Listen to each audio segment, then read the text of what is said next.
Ada sekitar 20-an, kemudian termasuk juga APK calon presiden yang diusung oleh Partai Nasdem, Pak Jokowi. Ini juga ikut kita laporkan. Wilayah apa saja yang dirusak hari ini?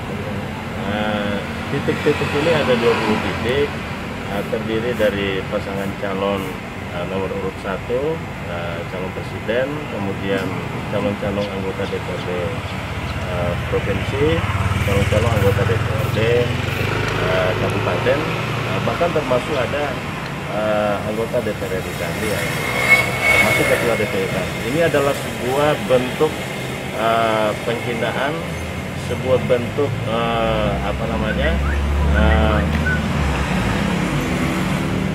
sebuah bentuk kebencian, ya. Ya ini yang kita harus tahu, karena Nasdem membuka ruang, ya, bahkan membuka dialog apa persoalan-persoalan. Jangan seperti ini caranya, ini nggak baik gitu dalam menata demokrasi ke depan. Nah, itu. Selain di Polres, dilapor di mana juga rencananya? Nah, ini kita sementara akan menuju ke Bawaslu Provinsi Barat, karena deras dugaan kita ini bahwa ini termasuk tindak pidana pemilu, sehingga dalam hal ini menjadi kewenangan Bawaslu. Jadi yang dilaporkan di Polres ini tindak pidana pengurusan pidana umum, ya Pak? Murni, karena sudah mengarah pada kantor sekretariat kami. Ini mengganggu kenyamanan, mengganggu keamanan kami, ya, selaku salah satu partai di tingkatan provinsi Barat, dan ini bisa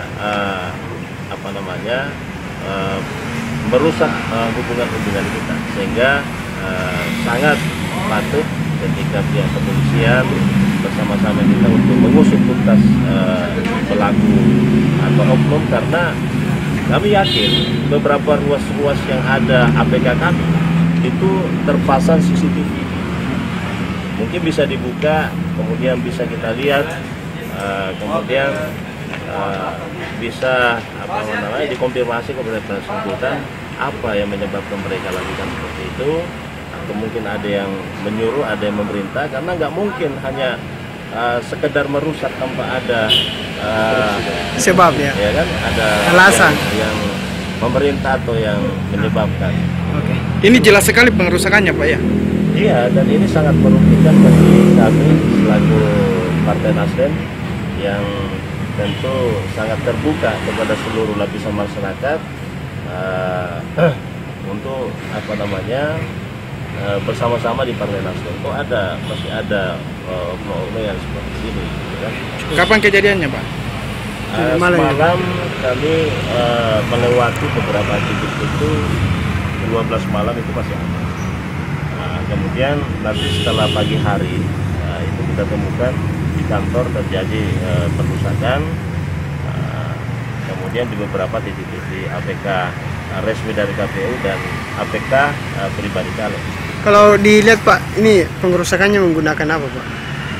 Kelihatannya memang terstruktur dan masif ini perusakan, karena bayangkan sampai setinggi 4 meter itu bisa dijangkau naik. Jadi mereka memang sudah merencanakan dengan membawa alat yang memang bisa merusak APK itu. Benda tajam, ya? Benda tajam. Keterangan sendiri kan tahu Bisa mengusut tuntas para pelaku-pelaku oknum ini untuk kemudian tidak berulang pada hari-hari ke depan, ya. Biarlah Partai Nasdem merasakan kepedihan ini. Kita berharap partai-partai lain tidak mendapatkan perlakuan yang sama. Kita konsisten ingin mengejar para pelaku dan oknum yang ini, dan kita akan memberikan efek jerah terhadap pelaku. Cukup. Oke.